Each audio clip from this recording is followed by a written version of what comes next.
Yeah, well, I'm delighted to say it was yet again a record year. We continue to break our own records. Profits up 11% to £72.1 million. A balanced performance across the whole group. So Motor Division had its best ever year and Parts Division had its best ever year. So that was really, really pleasing. We renegotiated our banking facilities during the course of the year, so we've now got significant additional headroom and flexibility, which will bode well for the future. And two things I'm particularly proud of is our entry for the first time ever into the FTSE 250, which I mentioned earlier in the year, and the fact that we bought Benfield Motor Group in the, I think it was September, biggest deal in the industry for over 10 years, so all good, a really, really great year.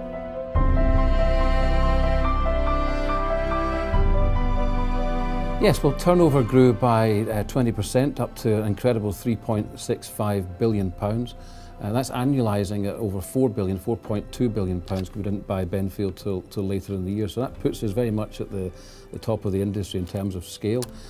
The great thing is that fed through to the bottom line, so profit, as I say, of £72.1 million, up 11%. And just to put that in some historical context, over the last 15 years, our business has grown at an average rate of 15% on the bottom line, and I can hardly think of many companies that should be proud enough to be able to say that, so that's an outstanding achievement. The great news is that we increased the dividend for our shareholders, so they benefit, with a dividend up 10%, and of course it allows us to reinvest in our own future going forward as we've tried to do.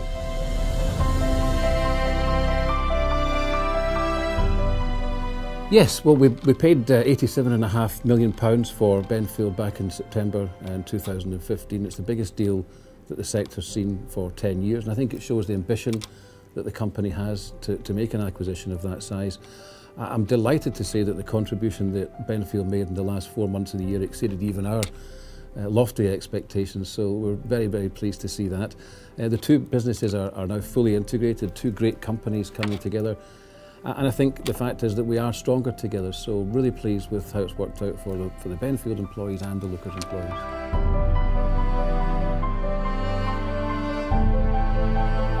Yes, we spent an additional £35 million on our existing dealership estate because it's very much at the core of our strategy to provide best-in-class customer experience, and that dealership environment is key to that.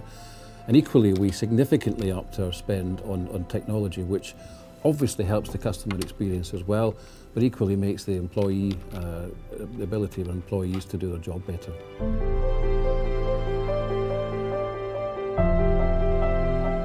It was pretty much good across the board. New cars were up, both retail and fleet, with stronger margins.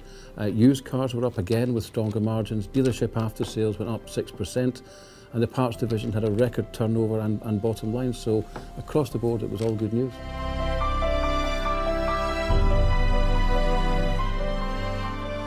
We do expect further organic growth in 2016. The drivers of profit in our business are all favourable in terms of the market backdrop.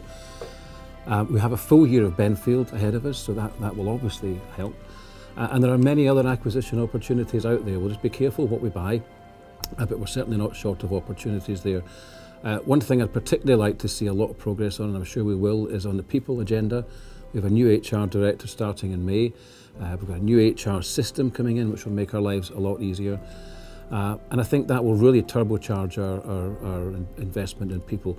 And just on people, none of this could have happened without the support and the effort and the hard work of our 8,500 employees, and I'd just like to take this opportunity to thank each and every one of them for their outstanding contribution.